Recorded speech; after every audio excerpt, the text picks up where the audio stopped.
한국 같은 경우에는 뭐 가장 최근 80년대에 이제 대학가 중심으로 어떤 인중불교라든가 지금은 이제 많이 쇠퇴해졌죠.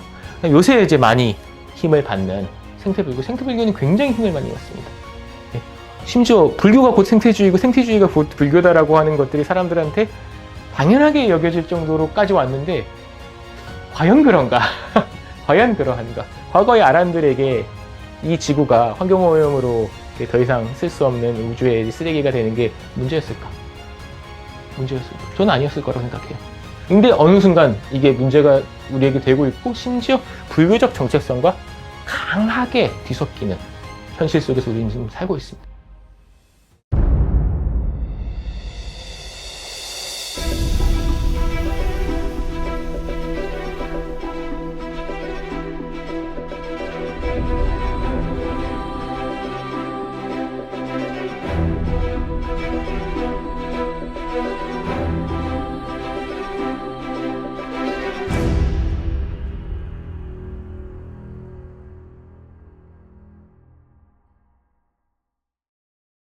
강의 시작하겠습니다. 오늘 일단은 뭐 이 전체 세션 자체는 계속 이어지겠지만 제가 맡은 이제 3번의 연속 강의의 마지막이기 때문에 일단은 우리 이 주제로 한 1시간 반 좀 넘게 하고 그다음에 이제 전체를 랩업하는 질문들 혹은 좀 더 자유롭게 다른 제가 다루지는 않았지만 이 불교 문해력과 관련돼서 요거는 꼭 질문하고 싶다 싶은 것들까지 포함해가지고 자유롭게 토의하는 시간을 가져보도록 하겠습니다. 먼저 이제 전반부에 이제 제가 준비한 오늘 3번째 강의, 나의 불교, 그리고 우리의 불교입니다. 이 불교 담론을 우리가 접속함에 있어서 이제 단위라고 할까요? 이게 내 문제인지 우리의 문제인지 요거를 한번 던져보고 싶고요. 아까 이제 이상민 선생님께서 잘 짚어주셨다시피 이게 이제 과거의 불교의 양상과 지금 당장 우리가 살고 있는 현재의 불교의 양상을 또 아우를 수 있는 하나의 큰 그리고 이제 불교의 특징을 우리가 이해하기 위해서 한번 짚어볼 만한 이제 지표 양극일 것 같습니다. 제가 먼저 문제제기로부터 시작을 할게요. 2가지 제가 제목에서 나의 불교 그리고 우리의 불교라고 말씀을 드렸는데요. 이거 구체화시키면 이렇습니다. 불교에서 말하는 뭐 깨달음, 그 깨달음으로 인해서 가능하게 되는 어떤 특별한 사건으로서의 해탈 이런 것들이 우리가 이제 익숙한 뭐 관련된 경전들을 읽거나 개론서들을 읽거나 했을 때에 들어오는 느낌 굉장히 1인칭적이고 당사자 시선이 강하죠. 그러니까 그 자의 일이에요. 그 자의 일. 그러니까 해탈은 분명히 기본적으로 개인적인 어떤 비즈니스로 보입니다. 나한테 문제가 있고 나한테 문제가 있다라고 자각해서 출가라고 하는 특별한 어떤 절차를 거쳐서 수행을 해서 다 내가 하는 거죠. 내가. 그렇다라고 한다면 어떤 우리 혹은 집단 이런 것들이 관여할 요소가 불교 내에 없는 것인가? 그 단적으로 그렇게 얘기하기엔 또 뭐가 있는 것 같단 말이죠. 이것과 관련된 이야기를 해볼 생각입니다. 기본적으로 불교는 뭐 굉장히 많은 분들이 이제 지적하다시피 굉장히 개인주의적입니다. 이게 그냥 뭐 인도인들이 개인주의 이런 얘기가 아닙니다. 불교라고 하는 사상이 뭐 인도에서 발원을 해가지고 동아시아, 뭐 유럽까지 뻗쳐나가고 굉장히 다양한 어떤 문화권, 농경 문화권에서 적응을 하고 상공인들 중심으로 적응을 하고 과거에도 있었고 현대에도 있었고 기본적으로 불교라고 하고 있는 이 비즈니스 자체가 갖고 있는 형태 자체가 상당히 개인에게, 집단에게 호소하는 게 아니고 집단에게 호소하는 모델은 우리가 쉽게 찾을 수 있어요. 제사 지내는 어떤 집단 내에서 제사를 지낸다라고 할 때 그 제례, 의례 행위를 통해서 그 집단을 묶어낸다. 그 안에서 그 축제에 참여하고 이런 모델들은 집단주의 모델입니다. 그리고 집단주의 모델 내에서 누가 그 이니셔티브를 가져갈 거냐의 싸움이 된다면 불교는 철저하게 나의 사업이에요. 그러니까 집도 나오는 거고요. 집을 나온다는 얘기는 부모님과의 작별을 의미하는 게 아닙니다. 사회로부터의 죽음을 뜻하는 거예요. 그러니까 사회가 당사자에게 가하는 여러 가지 뭐 족쇄라면 족쇄랄 수 있죠. 족쇄라고 느꼈기 때문에 벗어나려고 1차적 해탈입니다. 그게 벗어남, 1차적 벗어남을 시도한 거고 궁극적으로 이제 벗어나는 것도 내가 벗어났다고 해서 옆에 있는 애가 안 벗어나지죠. 부다가 왜 교법을 가르쳤습니까? 벗어나라고. 본인이 건져주면 되잖아요. 원천적으로 안 되는 거예요. 원천적으로 막혀 있다라고 하는 이런 불교라고 하는 이 비즈니스 갖고 있는 기본적인 성격 때문에 개인주의적이다, 개인적이다, 개인 중심적인 모델이다라고 하는 얘기는 당연하게 들어가야 될 것 같습니다. 해탈이라는 게 불교에만 국한된 문제인가요? 아니죠. 이 세계관, 그러니까 이 해탈이다라고 하는 말 자체는 벗어남이에요. 근데 이제 우리가 보통, 그러니까 아까도 제가 말씀드렸다시피 이제 집에서 나오는 것도 해탈이에요. 그런 의미에서요. 그 원어적 의미에 가깝게 하자면. 근데 우리가 보통 불교에서의 해탈 이렇게 얘기했을 경우에는 인도 사상 일반에서 말하는 그 어떤 윤회로부터의 해탈, 그게 윤회가 착각이든 현실이든 간에 그것으로부터 벗어나야 된다라고 하는 이 문제의식상에서는 당연히 공유된 아이디어고요. 그런 의미에서 인도 사상 일반으로 얘기한다 하더라도 여전히 해탈은 개인적인 사건입니다. 개인적인 사건이에요. 집단 해탈 이런 거 없습니다. 우리가 가끔씩 기독교적인 전통에서 보면 휴거 이런 얘기 있잖아요. 이게 뭐예요? 특정한 기독교적 뭐 그쪽 내에서는 이단이라고 하는데 팔아먹기로 뭐 이단이든 사이비인지는 잘 모르겠어요. 그냥 그 외부자가 판단할 수 있는 문제인지 모르겠어요. 하여간 자기가 진짜 예수의 후예거나 본인이 예수라고 주장하는 사람들 데리고 하늘로 올라간다. 뭐 이게 휴거잖아요. 뭐 한국에서도 휴거 사건 한번 일어난 적 있었죠. 그리고 아무 일도 없었다. 예언을 했는데 다 같이 간다. 집단으로 움직입니다. 기독교하고도 굉장히 선명하게 구분되는 모델이에요. 부다가 나중에 특히 대승 단계로 넘어와서 구제한다. 이런 얘기들이 나오긴 하는데 저는 여전히 그게 마지널하다. 주변적이다. 이 얘기는 이제 지속적으로 강의를 드릴 기본적으로 그러니까 대중을 상대로 한다는 얘기예요. 근데 타력구제적인 요소가 불교에 없냐? 아니 있어요. 약하냐? 뭐 그때그때 왔다 갔다 달라져요. 하나 확실하게 얘기하는 것은 상당히 주변적이다. 타력구제적인 요소가 중앙으로 들어가는 게 좀 이례적으로 있긴 있었는데 주류 불교인지는 잘 모르겠습니다. 일본 정토진종 같은 사례들 몇 개 있고 잘 모르겠습니다. 그러니까 대중사업이에요, 기본적으로. 대중들이 이해하기 쉽게 그들의 니즈에 맞춰서 그 눈높이에서 얘기하는 수준인 거고 그게 너의 궁극적인 안식처가 될 수 있다는 얘기 안 합니다. 이건 공식적으로. 그걸 하려면 뭐가 돼야 되니까? 엘리트 담론이에요. 출가해라고. 진짜 문제 풀고 싶으면 남한테 기대지 말고 무소의 풀처럼 혼자 가라는 얘기가 그냥 이 고독함에 대한 상징. 본령은 당연히 불교는 오랜 기간 동안 있었고 복잡한 시스템이기 때문에 단적으로 잘라서 얘기를 하지 않습니다. 본령이라는 얘기는 가장 큰 줄기, 핵심에 그것이 있고 주변에 좀 다른 요소들이 배치되어 있다라는 겁니다.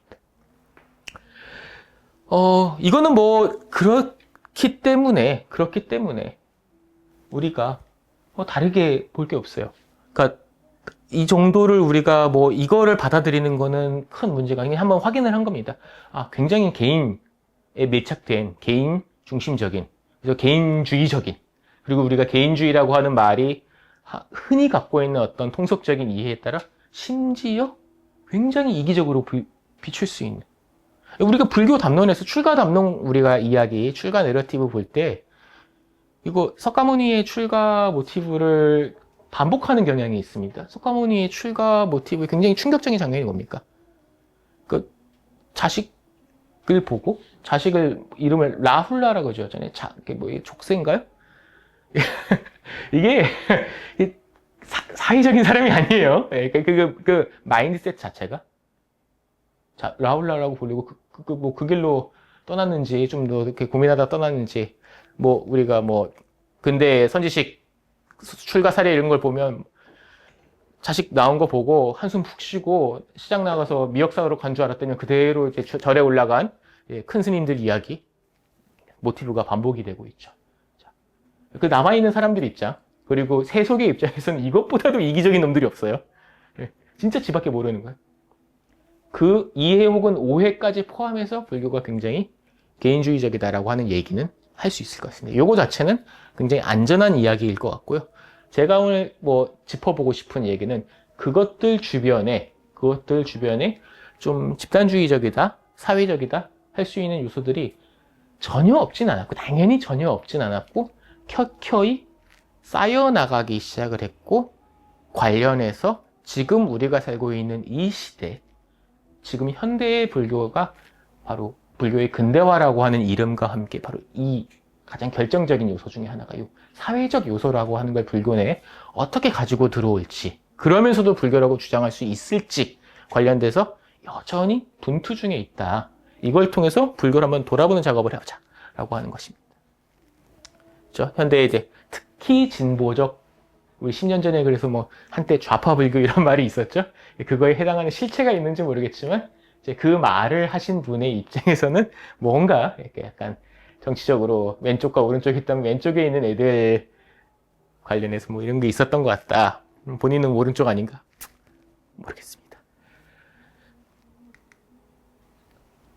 앞서 말씀드렸다시피 불교의 붓다의 출가 서사에서부터 굉장히 개인 중심적인 서사, 이거는 기본형으로 1인칭적이고 당사자적이고 굉장히 도전적인 이런 서사가 기본입니다.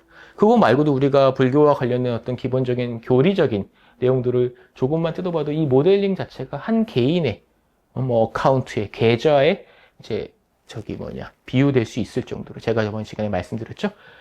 뭐 좀 계좌 비유를 하게 되면 조금 어폐가 있을 수 있는 면은 있지만 뭐 그런 걸 좀 감안하고 비유를 쓴다라고 했을 경우에 이제 자이나 교도들 같은 경우에는 그 전생의 누대에 걸쳐서 쌓아온 이 마이너스 계좌를 어떻게든 극복하려고 마이너스를 제로로 만드는 것들이 자이나 교도들의 이제 목적이다. 불교도 똑같습니다. 근데 이제 자이나 교도는 어떻게 합니까? 우리가 이런 마이너스 있으면 어떻게 해요? 하나, 일단은 추가적인 마이너스를 받고 또 하나 플러스를 시켜야겠죠? 그게 소위 선업과 악업이에요. 자이나 교도들이 훨씬 더 깔끔합니다. 그런 면에서 악업을 그만두고요. 선업을 쌓는다기보다는 업 자체가 선업이라는 말이 성립하지 않죠. 까르마 자체가 나쁜 거기 때문에 자이나한테는 자신의 까르마를 태워버리죠. 수행을, 그러니까 그런 고행류의 수행들이 있는 겁니다. 자기에게 마이너스 되는 요소들은 멈추고 그 다음에 제거하는, 추가적인 마이너스를 제거하고 기존의 마이너스, 이미 있는 마이너스들을 박살내는 방식으로 영을 향해서 나아가는 것들이 자이나교적인 어떤 뭐 그 슈라마나의 전형이라고 한다면, 그런 어떤 슈라마나적인 해탈의 길이라고 하면 불교가 제가 관련돼서 말씀드렸던 게 있죠. 굉장히 혁신적인 아이디어를 갖고 있다. 이런 자이나교적인 관점에서 봤을 경우에 불교의 깨달음이다라고 하는 것은 일종의 파산 선언에 가깝다. 파산을 딱 선고하는 순간 뭐가 됩니까? 계좌가 사라진, 어카운트 자체가 이제 문제가 되는 어카운트 자체가 사라진, 앙굴리말라경 얘기 들었었죠. 앙굴리말라가 아무리 많은, 굉장히 우리가 말로 형용하기 힘든 99명인가요? 죽여가지고 엄지손가락으로 이제 손가락 환을 만들어가지고 하는 그런 어떤 굉장히 그릇된 믿음을 갖고 살아가는 그냥 극악 흉포한 사람이 깨달았어요. 깨달아서 아라한이 됐어요. 그 자체에도 아무런 이제 턱이 없었고요.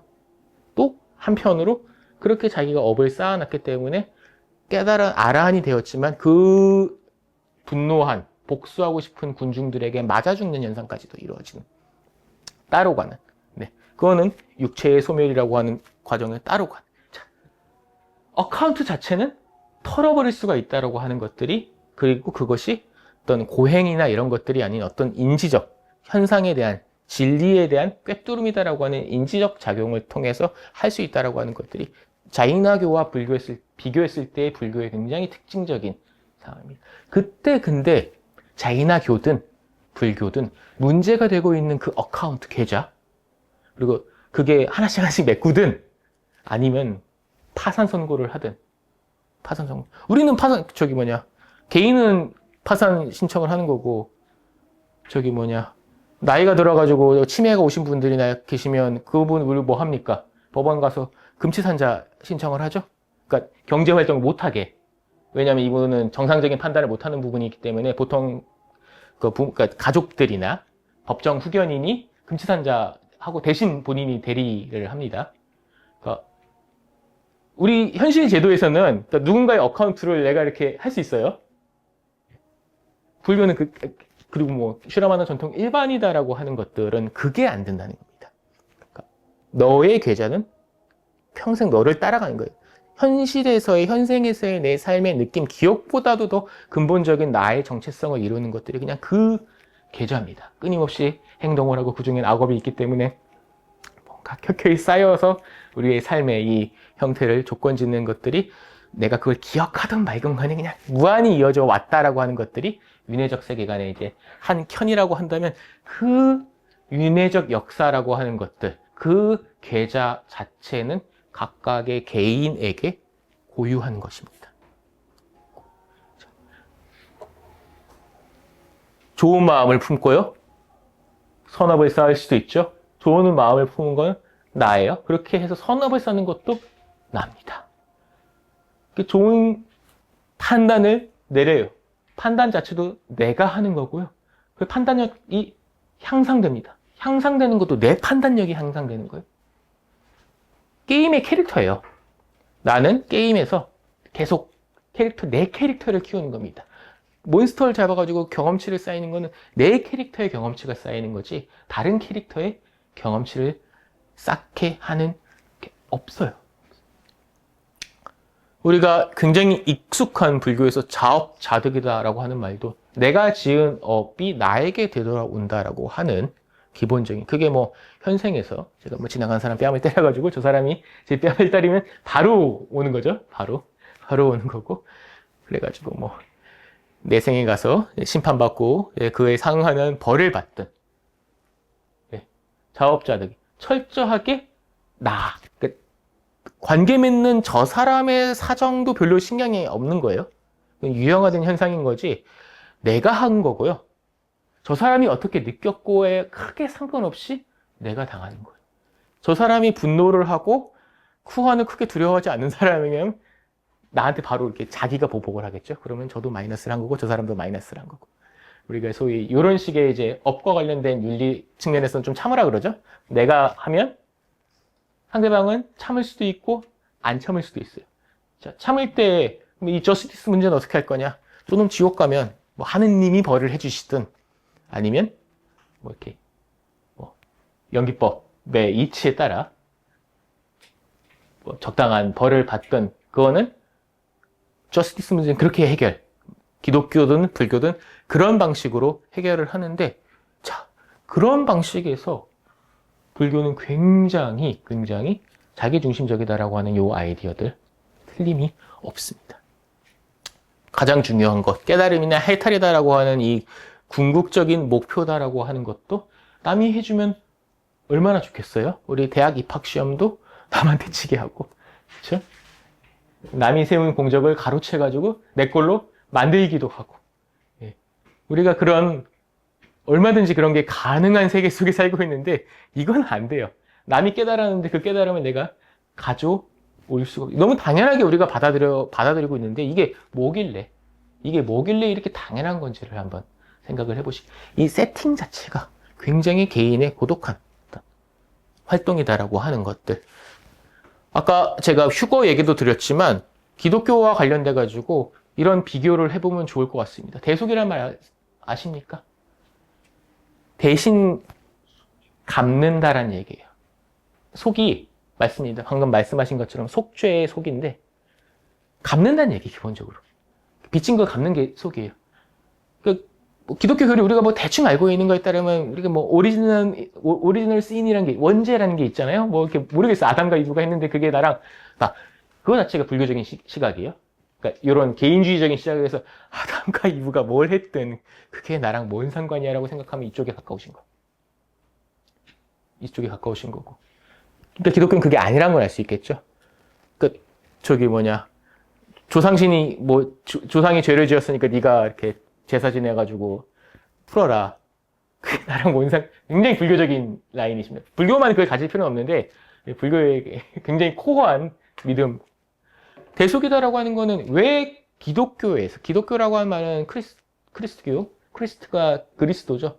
예수를 그리스도로 받아들이는 종교가 기독교입니다. 가톨릭도 그리스도교고, 저기 뭐냐, 유대교는 그리스도교가 아니죠. 그 그리스도를 안 받아들였죠. 저기 우리가 개신교들도 그리스도교인데 똑같다는 이유가 둘 다 예수를 그리스도라고 생각한다. 왜 예수가 그리스도냐? 이거예요. 인간들이 저지른, 우리가 저지른 기억은 없어요. 그 원죄를 인간이자 신인, 신의 아들인 예수, 우리가 삼위일체 잘 몰라요. 하여간 그 훌륭한 양반이 대신 갚았다는 얘기예요. 이게 이제 기독교에서 가장 중요한 코어한 아이디어 중에 하나인 대속이라고 한다면, 불교도들이 도대체가 이해할 수 없는 아이디어. 아니, 왜 대신 갚아요? 그게 어떻게 둘 다죠. 도대체 무슨 마음으로? 그런 동기가 왜 어디서 나온 거냐라는 질문이 하나 있고, 또 하나. 그런 마음이 든다 한들, 우리가 보살심 이런 얘기도 또 할 수 있잖아요. 내가 가능하다면 대신 죄를 받아주고 싶을 수 있잖아요. 아니, 그래도 사법 시스템상 그게 안 될 수 있잖아요. 죄 지은 놈이 가야지. 딴 사람이 대신 가면 우리가 사법정의의 이제 붕괴라고 하죠. 그러니까, 아니, 사회의 세계에 질서가 엄연히 있는데, 죄 지은 놈이 죄를 진짜 원죄를 지었다면 죄 지은 놈들이 조져지거나 갚거나 해야지. 왜 예수가 대신 갑니까? 이런 마음이 일어난다면 기본적으로 이 개인 중심 모델을 가져가시는 겁니다. 내 일이 아니라는 거예요. 어떤 방식으로든 그게 부모 자식의 은유를 쓰든 하나님과 하나님의 피조물이라는 은유를 쓰든 그게 안 받아들여지는, 그거를 갖고 가시는 겁니다.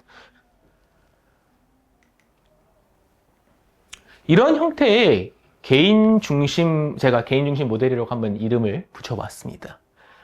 몇 가지 특징들이 있어요. 그리고 굳이 장점이라고 얘기를 할 수 있을 것 같습니다. 책임 소재 분명하죠. 내일이에요. 내일이에요. 하든 안 하든, 방기하든 열심히 하든 내일입니다. 그러니까 우리가 어떤 자유주의적 경제 모델에서 하는 것처럼 얘기한 동기부여가 되는 면이 있을 수도 있죠. 안 될 수도 있어요. 내가 망쳐도 내가 나를 망치겠다는데 똑같은 이유로 동기부여가 안 될 수도 있어요. 남이 하자 으쌰으쌰해서 하는 게 아니고 철저하게 내일이면 다음 생에 할란다라고 결정하는 순간부터 그냥 안 할 수도 있는 거예요. 그래서 이게 꼭 일방적이진 않기 때문에 제가 그냥 직관적으로 가능하다 정도. 동기부여가 세게 올 수가 있는 반대도 가능해요. 세 번째, 이론과 실천의 간극이 최소화된다. 내가 신경 쓸 것들은요, 복잡한 세계에 대한 그런 게 아니에요. 주어진 기본적으로 내가 뭘 해야 되고, 내가 이 한 몸 생계 유지하기 위해서 경제 활동을 하실 때 세계 경제가 어떻고 이런 거 별로 고민 안 하시잖아요. 막노동을 하면 어디가 제일 단가를 세게 쳐주는지, 노동의 강도가 어느 정도인지, 다음 일이 안정적으로 오는지 정도만 알면 되잖아요. 세계 경제가 불황이어가지고 건설업이 알면 좋지만 내가 당장 내 일에 풀칠을 하는데 필요한가요? 주식 같은 걸 해서 내가 그게 본업이다라고 하시면 그런 거 좀 알면 좋겠죠.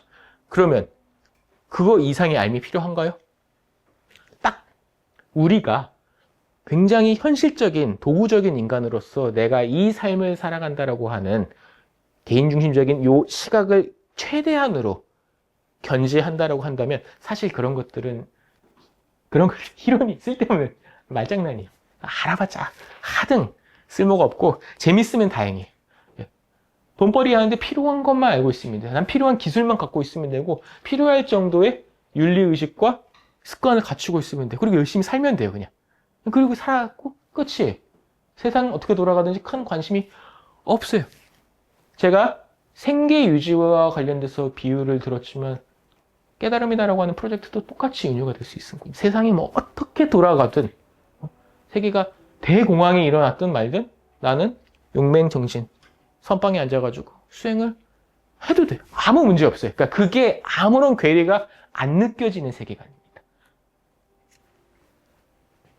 네 번째, 이런 개인중심적인 모델이 우리가 익숙한 불교의 굉장히 많은 모습들하고 굉장히 잘 중첩이 돼요.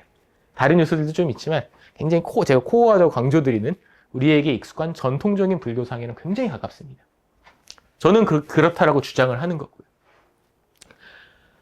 이런 개인 중심적인 모델 같은 경우에는 이제 사실 이런 개인 중심적인 모델에 우리가 딱 밀착해 있으면 사실 이런 질문도 안 나옵니다. 조금 우리가 한 스텝 뒤로 갔기 때문에 이런 질문이 나오는데, 한 개인과 다른 개인으로 딱딱 나누어 떨어지지 않는 어떤 전체로서의 구조로서의 어떤 힘이 작용을 하고, 거기서 발생하는 어떤 제3의 어떤 움직임 같은 것들.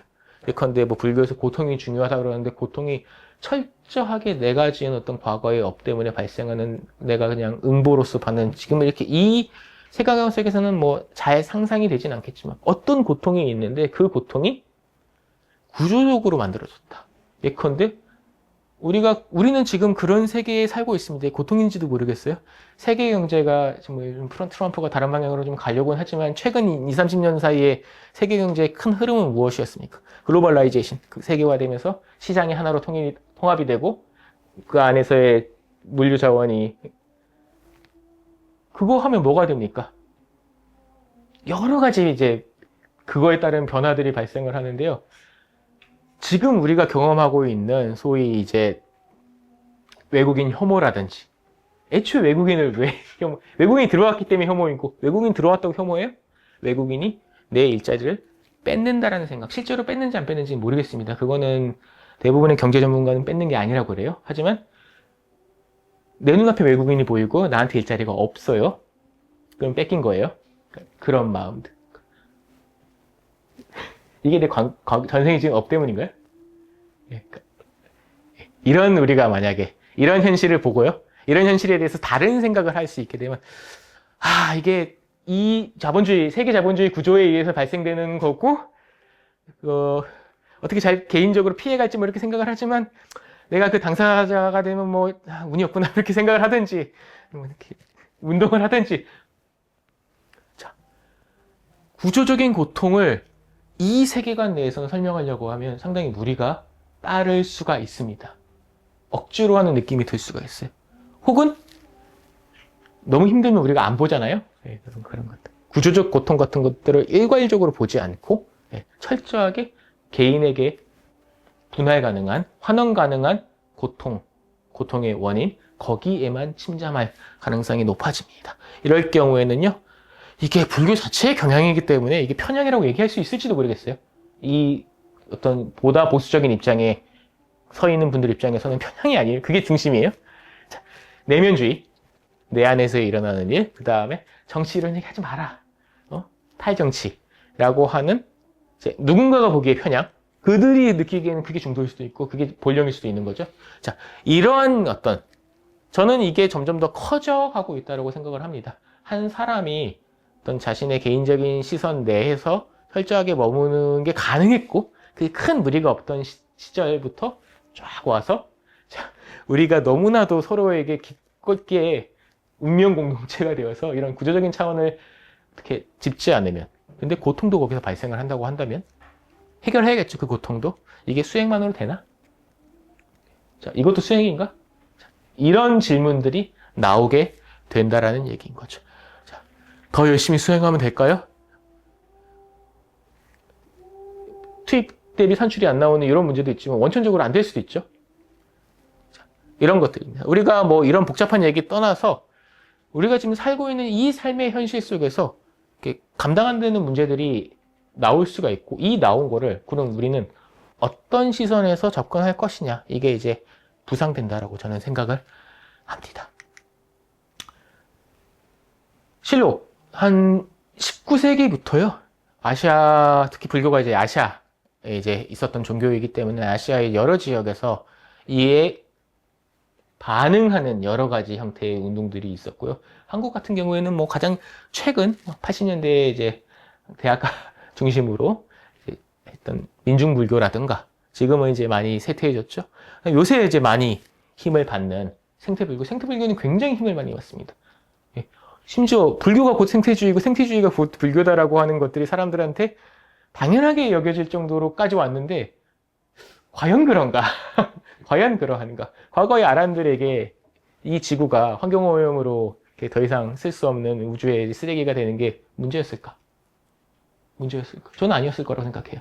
근데 어느 순간 이게 문제가 우리에게 되고 있고, 심지어 불교적 정체성과 강하게 뒤섞이는 현실 속에서 우리는 지금 살고 있습니다. 또 하나 굉장히 강한 이제 페미니즘 운동이다라고 했을 경우에 이게 기존의 불교와는 굉장히 많이 뒤흔드는 그런 것들을 갖고 있죠. 불교가 굉장히 이제 성평등이나 이런 관점에서 나은 종교긴 한 여전히 비구 비구니 이런 거 보면 계율수도 다르고 뭐 이렇게 비구니는 아무리 젊은 비구한테도 절해를 이런 얘기들 보면 이게 뭐 전통이라서 이제까지 오고 있는 것 같은데 그쵸? 납득이 잘 안 되죠.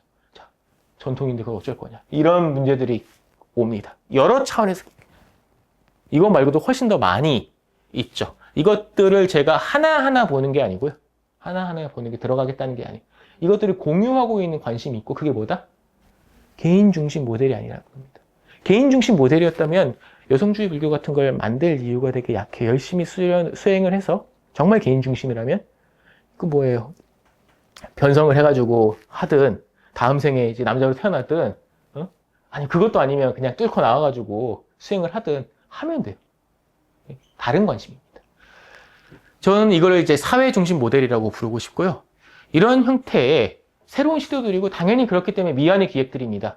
어떤 것들은 그냥 거의 요새 힘을 안 발휘하는 것들도 있지만 이게 하나하나를 보면 그렇다라고 제가 말씀드릴 수 있어요. 근데 이 경향성들, 지금 제가 80년대 이후에 한국 사례만 들었는데 1930년대, 40년대 보면 대만, 일본 이런 게 사회주의와 불교가 결합한 영상들. 우리가 지금 뭐 이렇게 이념 뭐 이런 것들 때문에 뭐 빨리 그 당시에 대부분의 지식인들이 사회주의를 당연하게 받아들였던 것처럼 불교의 교단 지도자들과 지식인들도 사회주의와의 결합이다라고 하는 것들이 굉장한 유행이었습니다. 저도 어느 하나 보자는 게 아니에요. 생태주의하고 사회주의도 꼭 같이 가거나 안 가거나 할 수 있어요. 이 모든 것들에 공유되고 있는 관심이다라고 하는 거는 자, 개인으로 나눠 떨어지지 않는 저 사회, 저 시각, 저 뷰포인트가 생기고 나니까 불교를 어떻게 해야 되는지에 대해서 커다란 변화가 올 수밖에 없는 겁니다. 실제로 그래서 일본, 왜 지금 우리가 사회주의 불교에 대해서 잘 모르느냐? 사라졌어요, 다. 왜 사라졌겠어요? 이 이념 갈등과 함께 아예 그냥 교단 전체를 전부 다 좌파 조직원으로 만들어버리고 그런 일들이 일어났고요. 우리가 알다시피 한국, 일본, 대만은 이제 사회주의권이 아니죠. 그 말인즉슨 다 사라졌다는 얘기예요. 그 투쟁에서. 자, 이 모든 모델들이 갖고 있는, 공유하고 있는 어떤 특징들, 그래서 이제 우리가 좀 조심스럽게 장점이라고 얘기해 볼 수 있는 것들은요. 하나, 앞서의 이제 단점이 여기서의 장점이고 여기서의 단점이 저기서의 장점이 되겠죠? 그 이전에 개인의 고통, 개인이 해결해야 될 영역 외에도 사회적 영역이다라고 하는 것을 빚어냈기 때문에 진단력이 높아집니다. 개인의 문제로만 하는 게 아니고 이건 사회 구조적인 문제입니다. 우리가 연금 같은 거 얘기를 하고 부의 재분배의 문제를 얘기를 할 때 기본적으로 그런 관점인 거잖아요. 내가 번 돈을 내가 내 자식에게 주겠다는데 이거는 철저하게 개인적인 관점이에요. 그 돈이 만들어질 때의 사회적 자본의 사회적인 것들의 기여라든지 그걸 상속을 했을 경우에 그 이후의 효과를 고려했을 경우에 재분배해야 된다. 이게 보통 상속세를 때리는 기본 논리가 됩니다. 사회가 들어가는 거예요. 동의하든 그 진단 자체의 결과에 대해서 동의하든 상관없이 그 이전에서는 작게 설명했던 것들을 다양한 모델로 더 크게 설명합니다. 진단력이 커졌다는 거. 이게 진단의 정확성하고 옳음과 상관없는 얘기입니다. 훨씬 더 화려하게, 다양하게 진단하는 거, 진단력이 증대됐다라고 제가 그 다음에 이게 구조적인 문제라고 한다면 개인적인 솔루션이 안 돼요. 그럼 당연하게 드는 게 함께 문제 해결하자라고 하는 공화적 모델, 연대의 모델이라고 하는 게 당연한. 그러니까 이게 이걸로써 이제 설명이 끝난다고 하니까 여기서부터 시작을 해야죠. 모여가지고 어쩔 거냐. 이 얘기들이 채워져야겠지만 일단 이런 어떤 연대. 그러니까 우리가 이 모든 민중 생태 서클 활동 같은 운동, 무브먼트의 형태를 띠고 있죠. 그런 연대 이런 거 되게 중요하고 실질적으로 저게 성공한다 하면 확장됩니다. 개인의 삶에서도 그렇고요. 사회 내에서도 그런 영향력 있는 섹터가 만들어집니다. 그 다음에 굉장히 제도에 관심이 많은 사람들입니다. 우리가 어떤 것들이, 어떤 프랙티스들이 사회 내에서 효용성이 인정이 되어서 자연스럽게 관습으로, 이렇게, 그거는 개인중심 모델에서는 그럴 거예요. 사회중심 모델에서는 굉장히 의식적으로 어떤 요소들은 요건 제도화 시켜야 된다라고 하는 것들을 진단을 내리고 실천을 해 나갑니다. 좋고 나쁘고는 다른 문제예요. 이런 거 너무 과도하다라고 생각하시는 분들도 있을 수 있어요. 여하간 실천. 이 실천은 개인의 수행과 개인이 꼭 수행으로 환원되지 않은 다양한 프랙티스의 영역에 있는 것들 다 제가 일괄해서 말씀드리는 거예요. 대만 불교가 현대 불교의 사례라서 일단 좀 이렇게 좌파적이진 않고 좀 약간 우파적인 거에 가까운 모델로서 성공 모델로 얘기가 되는데 이런 것들이에요. 병원 짓고 기독교가 아시아에 와서 한 거 똑같이 합니다. 병원 짓고 학교 짓고 조합 만들고 사람들 빈민 구제하고 이 활동들을 잘 해냄으로써 대만 불교가 30% 미만이었던 그거에서 지금 거의 90% 가까이라고 하죠. 수치는 제가 정확하게 잘 모르겠습니다. 자, 이런 것들이 우리가 정도 차이는 있지만 이게 좀 현대의 조류지 이것들.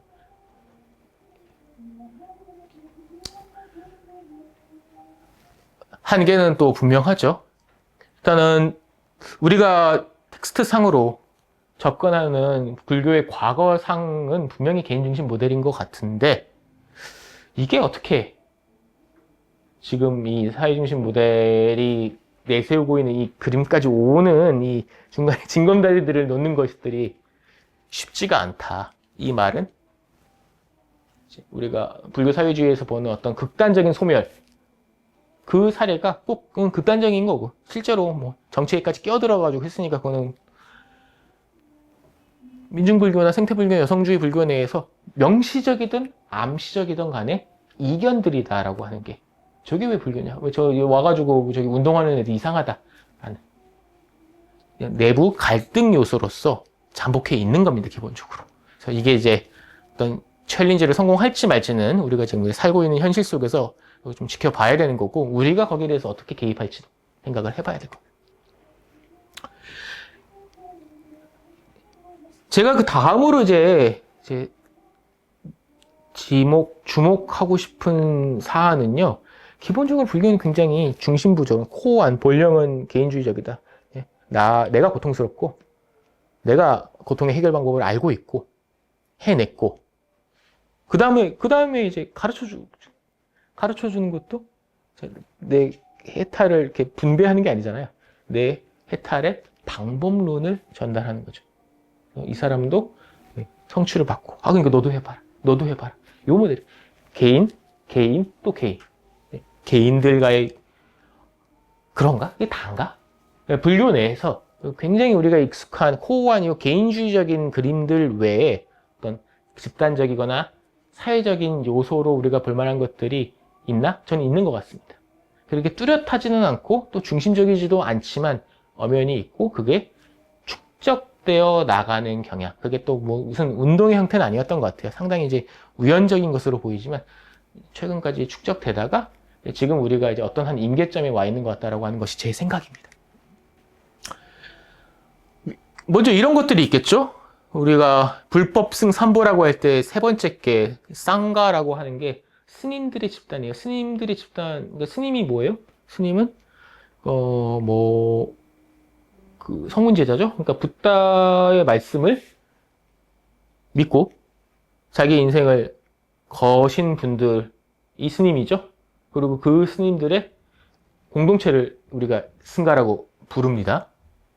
이 승가라고 하는 말 자체도 일단 저게 뭐냐면 개인적으로 살면 되는데 왜 같이 해요? 개인주의적인 모델에서도 있어요. 얘기할 수 있어요. 그러니까 우리가 다 각자 하지만 뭐 이렇게 어디 가서 각자 저녁을 해결할 수도 있지만 중국집 같은 데 가서 먹으려면 내가 탕수육도 먹고 싶고 난자는수도 먹고 싶은데 없잖아요. 이게 다 시키면 다 먹을 수도 없고 개인이라 하더라도 뭔가 함께 할 이유는 충분히 있습니다. 같이 모여서 이렇게 요리 3개 시켜서 나눠 먹는 이게 뭡니까? 협업을 했을 경우에 각 개인이 협업을 하지 않았을 때 기대되는 이익보다 많아지면 협업합니다. 이거는 개인 중심 모델에서 아무 문제가 없는 집단화의 사례예요. 자, 이 승가가 형성되어 있고 이 안에서 뭘 하냐면요. 이게 자연스럽고 당연한 건지 우리가 한번 생각을 해봐야 되는 거고 그게 얼마만큼 관찰되었는지는 하나하나 따져봐야 되는 거지만 대체적으로 우리가 알고 있기로 승가의 결정, 개인의 결정은 개인이 합니다. 근데 승가가 어떻게 운영될지, 그 사찰이 어떻게 운영될지에 대해서는 토론, 합의. 물론 지역마다 다릅니다. 자, 우리가 이제 어떤 문화권에서 어떤 국면에서 예컨대 뭐 한국 주지스님이 중요하다 만약 이렇게 생각을 하면 더 이상 공화주의 모델이 아닌 거죠. 전지주의 모델에 가까운 거예요. 최고 결정권자의 결정이 공화주의 우리가 불교에서 보는 그 굉장히 많은 지역에서는 공화주의적인 모델이 관철이 되는데 유지가 되진 않아요. 제가 말씀드린 건 불교 승가가 늘 그렇다가 아니고 그런 요소가 있다라는. 특히 뭐 이건 업이 아니에요. 깔마라고 하는 건 이 승가의 공통된 행위 특히 몇 가지가 뭐 재산 관리, 개인 소유가 아닌 재산을 어떻게 관리할지에 대해서 관리책 같은 걸 형성을 하고요. 이런 것들을 개인 재산은 개인이 하는 거고요. 집단의 재산은 협의해야겠죠. 당연히 종친회에서 하는 거랑 똑같은 거 하는 겁니다. 똑같이 하는 거예요. 종친 재산은 종친회에서 관리해야 될 거 아니에요. 거기서도 좀 발언권이 센 사람이 있고 작은 사람이 있지만 기본적으로요. 토론을 하고 합의를 하고 그거를 규약으로 만들어가지고 움직이죠. 이런 것들이 단순히 이제 개인이 이걸 했을 때보다 안 했을 때보다 했을 때 이익이 더 많아서 생긴 철저하게 개인주의 모델 안에서의 협업인지 또 다른 계보인지는 이제 하나씩 가늠을 해봐야 될 것 같습니다. 포살, 안거, 수계, 강학, 수욕제.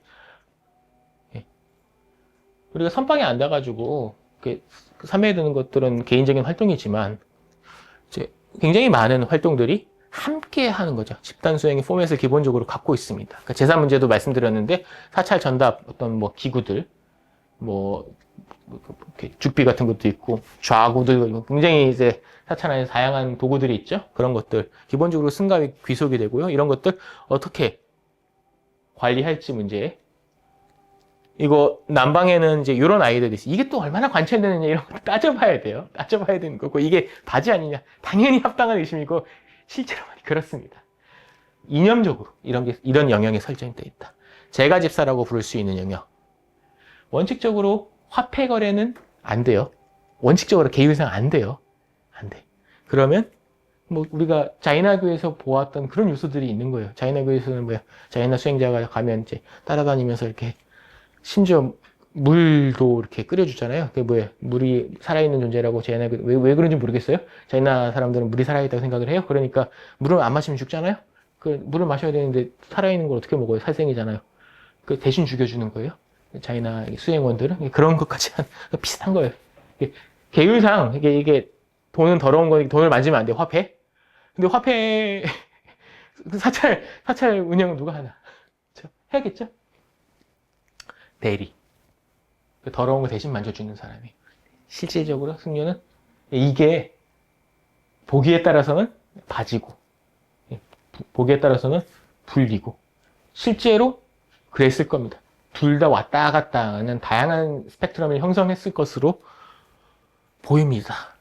이런 기본적인 요소들 같은 것들을 우리가 철저하게 한 개인의 1인칭적 관점으로 이제 충분히 환원시킬 수 있는 요소들일지, 이게 붓다가 처음 이제 승가를 조직하면서 붓다가 이제 이렇게 하라고 모였고요. 그 왕한테 기증을 받아가지고 이제 일정한 정주생활, 제한적 정주생활 같은 것들도 하고, 한 거 이런 것들 하고, 이런 전통들이 이제 하나씩 쌓여 나가는데, 그런 것들은 그냥 단순히 다 우연적인 요소인 건지, 혹은 그거에 참여하는 개개인의 이제 승려들 같은 경우에, 하라니까. 그러니까 되게 많은 생각을 하지 않고, 하라니까 그냥 까라니까 깐 건지, 뭐, 어떤 다른 고려들이 있었던 건지, 붓다께서 이런 걸 하셨을 때, 어떤 사회적 요소에 대한 고려가 있었는지, 아무것도 모르고요. 아무것도 모릅니다만, 이런 요소들이 분명히 이제 무시할 수 없게 주변에 조금씩 있다라고 하는 거. 제가 일단 1차적으로 주목을 한 사안들입니다. 시간이 조금 더 뒤로 가게 되면, 이제 불교의 코어한 믿음에서, 굉장히 중심적인 믿음에서 이게 과장하면 조금 위험하긴 하지만 좀 균열과 같은 것들이 일어난다라고 할 수 있습니다. 우리가 대승에서 공덕을 회양한다라고 하는 말이 굉장히 멋있는 말인데 위험한 말이에요. 우리가 이 원리에 따르면 자업자득의 원리를 기본적으로 깨는 말이죠. 회양이 뭐예요? 내가 쌓은 공덕의 귀속지점. 일단 쌓은 건 내가 맞아요. 내가 쌓은 공덕의 귀속지점을 당연히 자업자득이니까 나 잘 돼야죠. 나 잘 돼야 되는데 깨달음, 법계, 일체중생. 가다 요새는 어떻게 합니까? 수능 전주가 되면 할머니나 어머니가 절에 가서 열심히 기도를 해가지고 우리 자식, 우리 새끼 수능 점수로 이렇게 까지 이걸 회양이라고 불러도 좋을지 모르겠습니다만 뭐 이 아이디어의 어떤 한계점 같은 거죠. 대승 초기에 이 공덕의 회양이라고 하는 아이디어가 나타납니다. 이거에 대해서 실로 제가 개인과 사회, 개인으로 환원되지 않는 사회라고 하는 관심에서 이런저런 논평을 놓는 선행 연구들도 좀 쌓여 있는데요.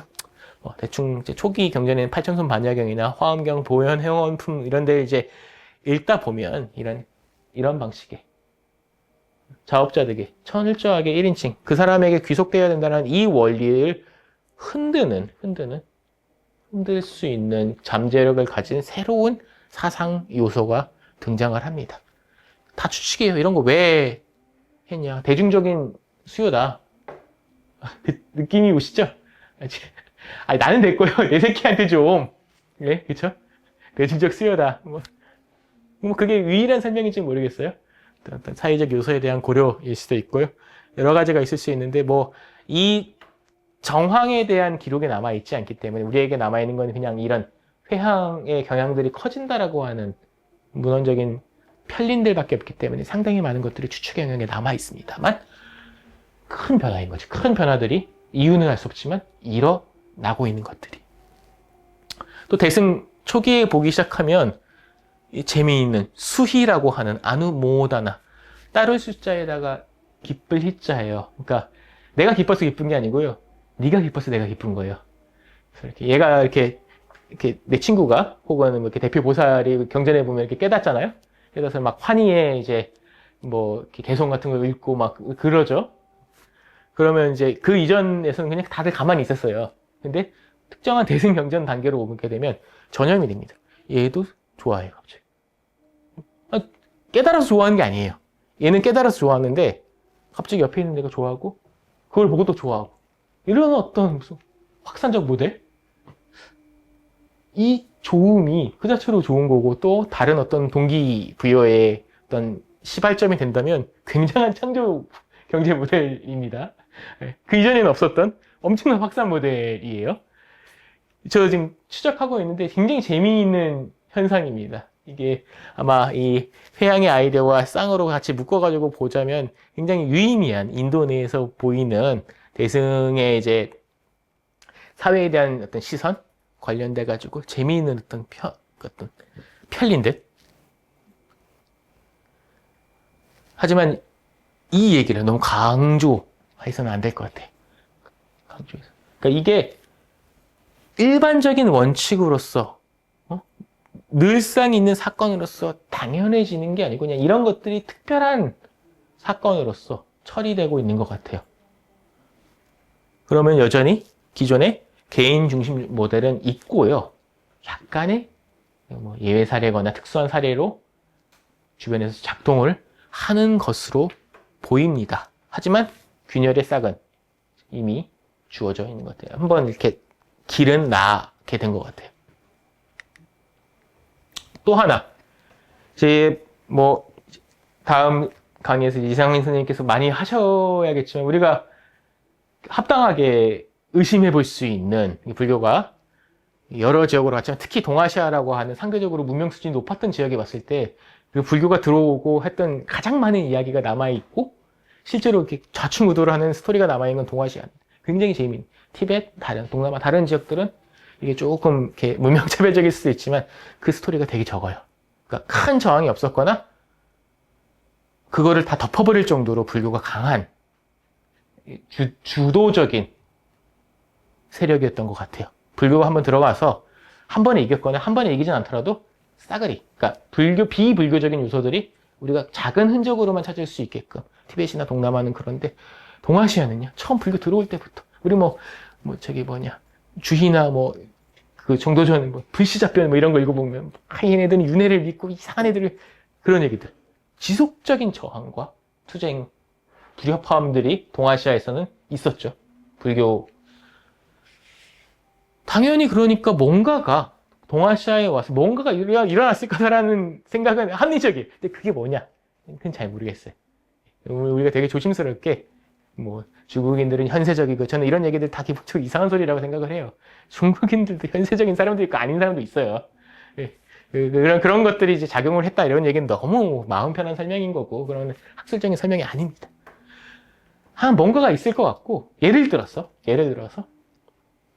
화엄 같은 경우 그리고 사사무예라든가 거울 비춰가지고 서로가 서로를 비추는 무한한 빛의 연쇄와 같은 인드라만과 같은 세계관 없어요. 화엄경의 어떤 이념인데 그냥 그거는 깨달은 사람의 어떤 비전인 거고 이상적인 그림 정도였던 거지. 화엄경이 인도에서 이거 자체를 불교적인 진리의 중심으로 가져온 거는 동아시아의 화엄입니다. 저게 말이 되는 세계관이냐 저런 관계적 존재론 같은 것들이 애초에 합리적이고 상상 가능한 거냐 그거랑 별도로 일단 한 편의 자리를 잡았다라고 한다면 우리는 이런 기대를 해볼 수 있는 거죠. 완전히 새로운 세계상 같은 것들이 제시가 된다면 여전히 불교 윤리학 같은 것들이 전통적으로 남아있을까? 혹은 새로운 어떤 불교 윤리적이거나 사회적인 영향을 줬을까? 큰 연구가 되어 있지는 않습니다만 생각해 볼 만한 지점이 만약에 안 됐다라고 한다면 여전히 그러니까 화엄의 세계관은 그 어느 때보다도 그 인도적인 전례들까지 다 포함해서 굉장히 신박한 새로운 놀라운 세계관인데 화엄의 예컨대 율장에 대한 해석이라던가 화엄가들의 어떤 사회 조직이라던가 대중 조직이라던가 교학적인 체계가 만약에 큰 차이가 없었다라고 한다면 그것도 해명해야 됩니다. 그러니까 이들은 새로운 세계관으로부터 새로운 윤리학을 도출해내지 않은 사람들이에요. 그러니까 철저하게 보수적인 어떤 그거에 머물러 있는 거죠. 저는 어느 쪽이 되었든 연구가 추가적으로 진행되어야 되는 사안이다라고 생각을 합니다. 이런 것들 짚어볼 수 있을 거고 또 당연하게 의심해 볼 수 있는 거 그러니까 유불도 이런 얘기 귀에 익숙하잖아요. 유교 도교 확실히 그래요. 조상제사 지내고 도교 같은 경우에는 얘는 맨날 마약 먹는 애들이 연단술이라고 하는 게 뭡니까? 신선되는 이야기잖아요. 요새 마약이지 그게.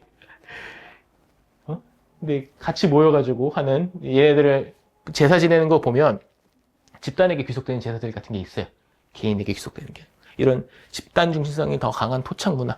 수륙제 같은 것들 생각을 해보면 수륙제의 기원 같은 것들 이게 직접적인 기원이 아니다 하더라도 이게 개인에게 귀속되지 않고 좀 더 어떤 더 큰 단위의 무엇인가 그러니까 커뮤니티를 위한 제사라던가 활동이라던가 제례라던가 이런 모든 어떤 제도적인 절차들이 만약 불교 내에서 지속적으로 늘어났다라고 한다면 이런 영향을 실질적으로 주고받으면서 이런 것들은 상당히 많은 부분들은 역사적으로 입증이 되었으면 남조시대 때 그러니까 불교하고 도교가 같이 양자강 일대에서 성장을 했거든요. 지금도 중국 가보면 잘 구별이 안 돼요. 여기서 이렇게 저는 베트남 같은 데 가면 쌓여있는 걸 보고 판단을 합니다. 이게 콜라가 쌓여있으면 절이고요. 시바스리갈이 쌓여있으면 도관이에요. 나머지는 거의 똑같이 생겨서 잘 구분이 안 되고 그 다음에 글자 부처님이라고 부처님이구나.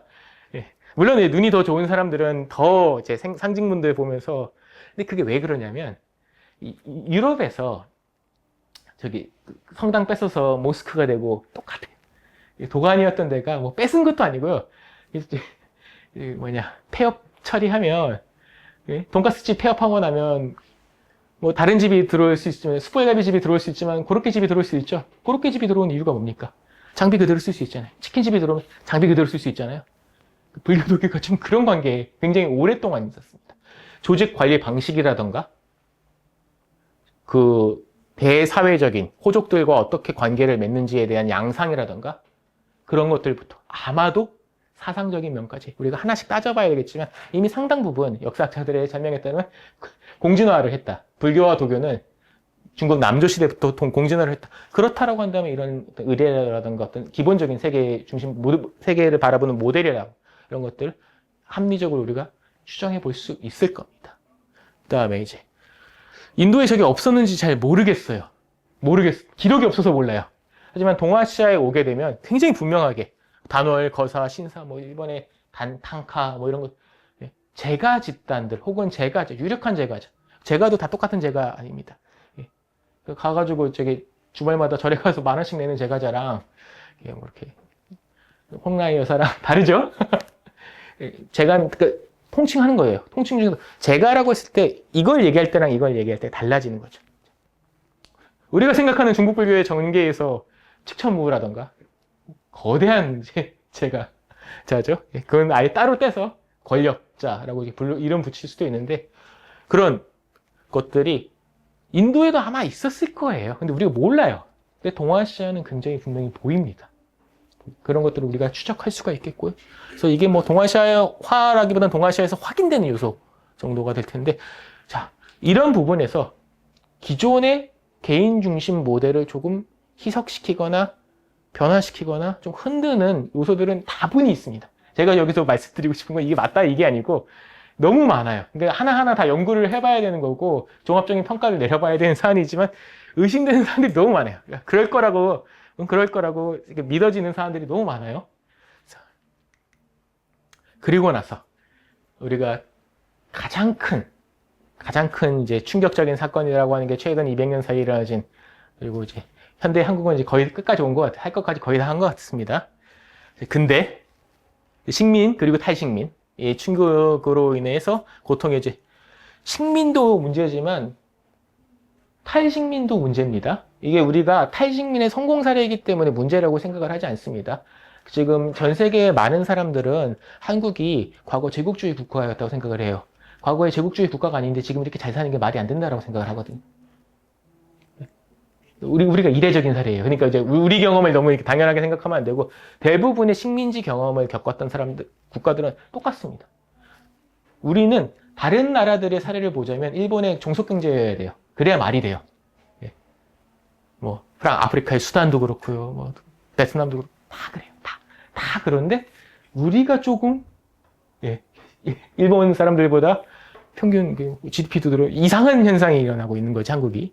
자, 전 세계적으로는 이런 구조. 왜 프랑스 식민지였던 국가가 여전히 독립을 했는데 프랑스로부터 그 관계를 맺고 있는지, 이런 것들에 대해서 구조적인 설명들을 시선이 가죠. 또 하나,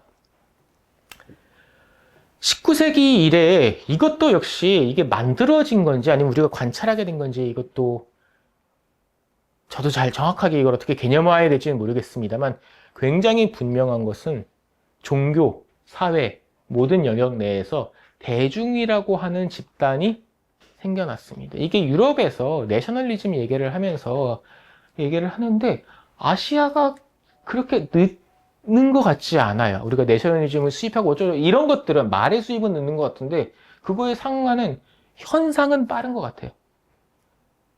제가 한 가지만 말씀드릴까요? 19세기 우리 역사 배울 때 뭐 19세기 뭐 세도 정치기에 뭐 정치적 혼란, 뭐 조용조, 세금 체제의 문란 이러잖아요. 제가 말씀드릴게요. 정치가 이렇게 타락하지 않은 적이 있습니까? 세금이 과도하게 거치지 않은 적이 있습니까? 네. 저는 이제 역사학도가 아니기 때문에 좀 조심스럽게 얘기를 해야겠지만 19세기 때 그런 밀란들이 많이 일어나고 하는 현상들은 새롭게 더 많이 쪼셔서 더 많이 조져서 발생하는 문제가 아니고 사람들이 각성해서 대중적 의식이다라고 하는 게 생겨서 대중적인 집합체들이 쟁의들이 일어나는 거고요. 동학 같은 것들이 저는 봐야 된다고 생각합니다. 이게 유럽에서의 어떤 레볼루션과 비슷한 맥락의 현상으로 추측이 되고요. 거기에 이제 기저에 있는 것들은 그 이전에는 잘 보이지 않았던 대중들이 움직이기 시작합니다. 대중적 시선이다라고 하나가 생기게 되면 이게 종교에서도 굉장히 크게 영향을 미치고 사실 현대 이제 종교학자들이 새롭게 연구하기 시작하고요. 이 연구 성과가 거의 없어요. 왜냐하면 연구할 게 너무 많아요. 이게 과거의 불교는요, 엘리트들의 불교예요. 세계 아무리 팔만대장경 많다 한들 뭐 이렇게 쪽에서 보면 볼만해요. 뭐 팔만대장이 아니면 더 말할 것도 없죠. 한 사람이 만들어낼 수 있는, 한 세대가 만들어낼 수 있는 책들이라고 하는 것은 한도가 있습니다. 기록들이라고 하는 것은 애초에 남아있지 않기 때문에 역사 연구 그냥 해요. 지금 뭐 농담 삼아서 고려사 연구하시는 분들은 한 2년이면 고려시대에 관련된 모든 사료를 다 읽을 수 있대요. 조선사는 한 20년 걸릴 것 같아요. 조선 후기부터 그게 안 돼요. 신문 나오고 이러죠. 다 읽어야 될 거 아니에요. 그러니까 연구자가 다 못 읽어요.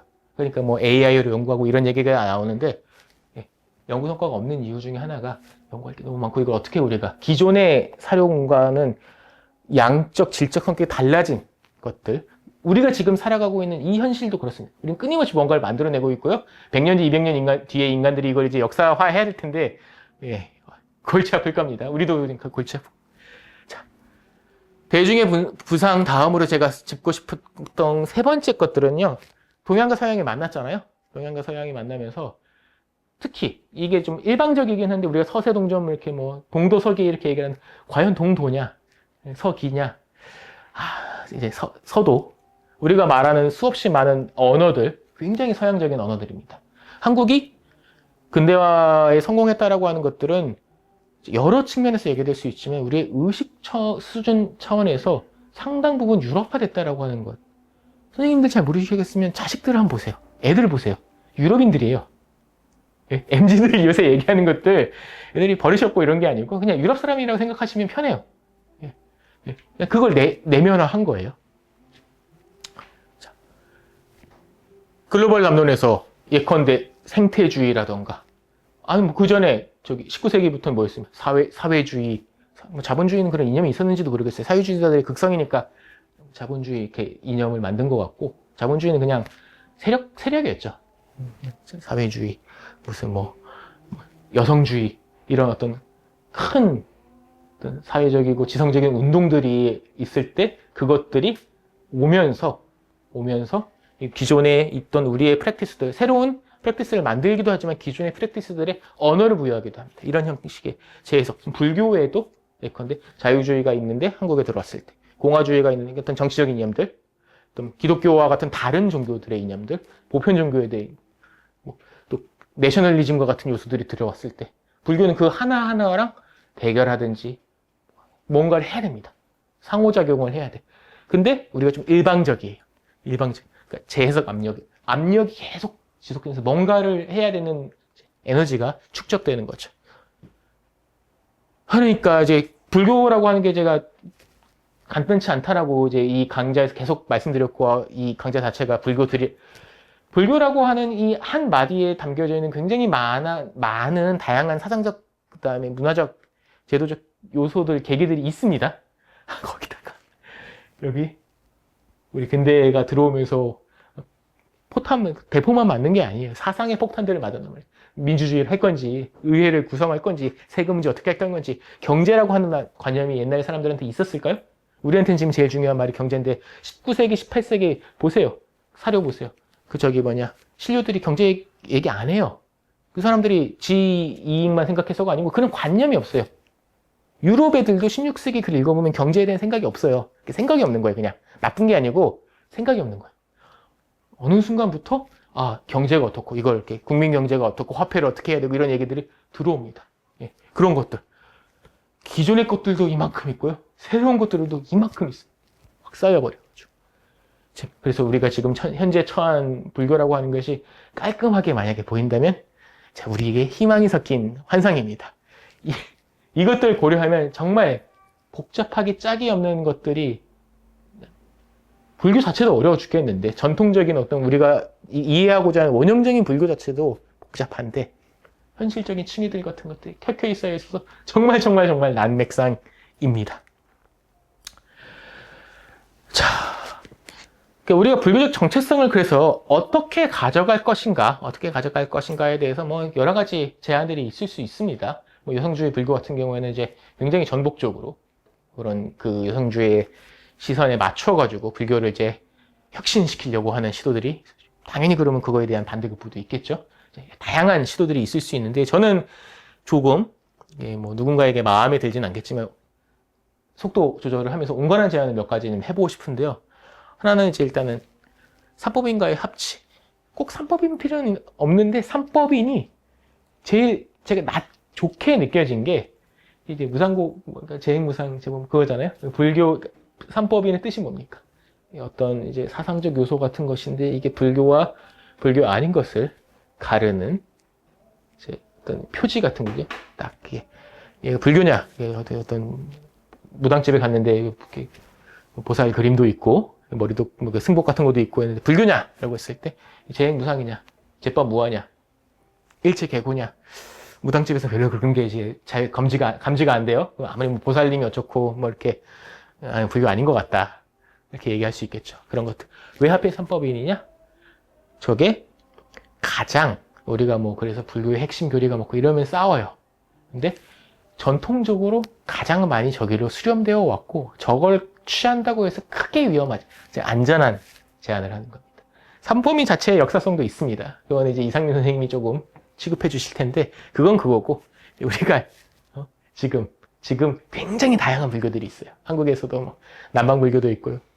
과학 불교 하시는 분들도 있어요. 윤회안 믿고 불교.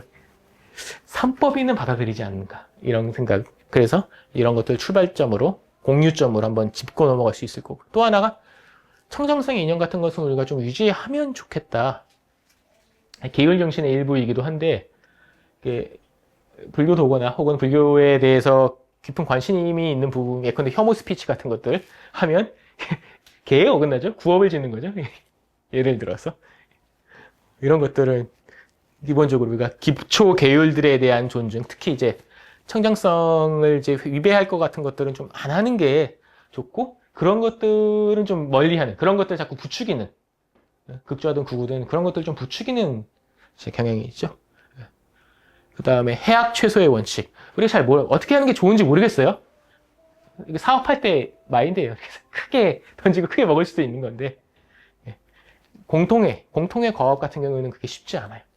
그럴 경우에는 굉장히 안전하게 갈 수 있는 것이 해악 최소의 원칙. 뭐가 좋은지는 잘 모르겠지만 이거는 해악적 요소가 있다라고 하면 일단은 제끼는 걸로. 네 번째가 이제 수단 적합성 원칙. 이거는 올바른 수단을 취하자라고 하는 되게 상식적인 이야기입니다만 생각보다 잘 택해지지 않은 옵션입니다. 그 다음에 이제 지금까지 강의와 관련해서 직접적인 멘트인데 저는 이 불교의 기본적인 전통성을 끌어안기 위해서 개인 중심 모델이 주변화되면 너무 어려울 것 같아요. 그게 상상이 불가능하냐? 상상 가능은 한데 너무 어려울 것 같습니다. 이건 혁명의 길이에요. 우리가 온건하게 문제를 이제 풀어 나가고자 한다면 개인 중심 모델 중심에 놓되 철저하게. 그러니까 이 개인적이어서 이기적이다 뭐 이런 문제가 아니에요. 그러니까 사회 구조적인 문제들 같은 것들이 엄연히 있지 않은가, 우리가 있다라고 다 느끼지 않은가. 그러면 그런 부분들을 어떻게 가까운 주변으로 붙일 수 있을지 이런 고민들, 특히 이 고민들이 합의의 형태로 공통 감각의 형태로 같이 이루어져야 될 것 같습니다. 그리고 또 하나가 가역성의 유지. 이게 뭐 지난한 길을 얘기하는 가역성을 유지하자는 얘기는 일단 했으니까 땅땅땅 끝 이게 아니고요. 천천히 시도를 해본다는 얘기는 한번 들어왔다가도 다시 나갈 수가 있는 거고요. 어떤 요소가 새로운 요소가 이거 좀 잠깐만 떼놓읍시다. 영원히 분리하는 것도 아니고 영원히 붙이는 것도 아니에요. 좀 이렇게 천천히 움직이자라는 얘기는 이미 한번 했던 결정이다라도 한번 좀 이렇게 다시 번복하는 것들도 어느 정도는 허용해 주는 것들이 이 복잡성 속에서 우리가 근대화라고 하는 불교의 근대화, 단순한 세속주의화로 환원되지 않는 문제입니다. 거대한 세계관 재조정의 문제에서 불교의 근대화에서 한번 제가 생각하는 우리가 난장판을 만들 게 아니라면 뭐 그런 분들도 계시죠. 천천히 합의하면서 몇 가지 지킬 건 지켜나가면서 나가면 되지 않을까라는 제안을 좀 해보고요.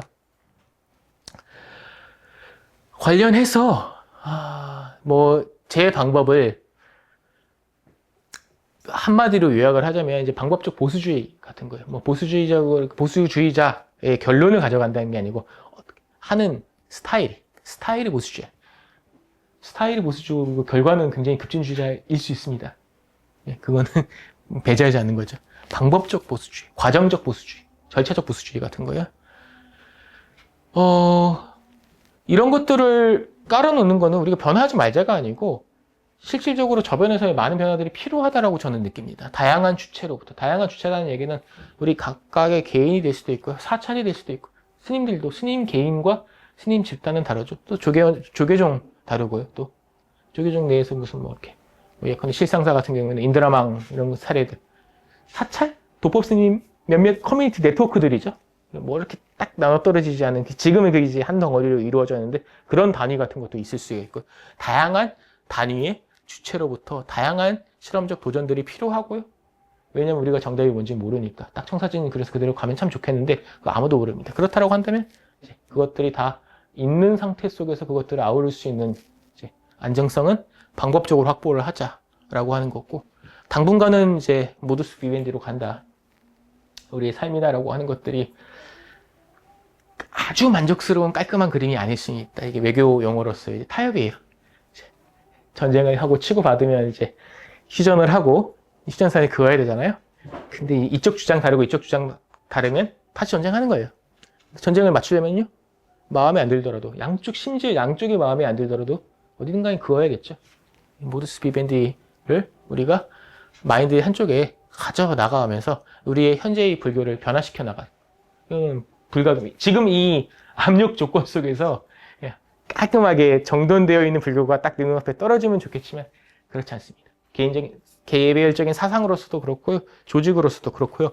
불교는 당분간 변화할 거고 그 변화를 그냥 받아들이는 것이 맞는 것 같습니다. 관련돼서 이제 여러 가지 주제들이 있는데 딱 제가 했던 거에 딱 포커스가 맞는 참고도서 같은 경우에는 딱 없더라고요. 딱 이걸로 이제 더 다음 심화된 주제로 얘기하는 것들이 있으면 제가 권해드리면 좋겠는데 딱 맞는 건 없고 아마 하나의 사례로서 이제 불교 페미니즘이다라고 하는 굉장히 재미있는 책입니다. 우리가 이제 저걸 보면서 그냥 도발적인 책인데요. 도발적이라고 하는 말 자체가 이제 제가 함축하고 있는 것처럼 전통적인 불교 시선에서 봤을 경우에는 이제 오 하는 내용들도 있고요. 또 반대로 이래야 되지 않을까 싶은 요소들도 있습니다. 이런 것들 이제 하나 책들 뭐 꼭 페미니즘 말고도 뭐 민중불교 요새 좀 많이 이제 죽어가지고 과거화되는 경향들이 있는데 생태주의 관련해서도 굉장히 많습니다. 에코다르마 운동 같은 경우에는 가장 사실 불교 내에서 이론이 좀 적은 영역입니다. 불교는 왠지 생태주의로 가야 될 것 같은 분위기가 있어요. 저도 뭐 크게 반대하진 않은데 뭐 불교가 원래 생태주의인가? 뭐 그런 질문은 좀 남아있어요. 여하간 그런 쪽으로 좀 더 읽어나가셔도 편하게 읽어나가실 수 있고 이런 것들은 좀 논쟁적이에요. 읽으시면 어떤 부분들은 확 다가오는 것도 있고 어떤 것들은 확 거슬리는 것들이 있어요. 생각 훈련하실 때는 이런 것들이 더 좋을 수도 있어 굳이 이걸 가져와 봤습니다. 네, 오늘 준비된 강의는 여기까지고요. 이제 이 강의 오늘 진행했던 것들 제가 개인 그리고 사회 과거와 현재 관련돼서 한 10분 15분 정도 좀 질문을 받고요. 조금 쉬었다가 남은 시간에는 이 강의 전체에 대해서 혹은 또 자유로운 질문을 이제 받아보고자 합니다.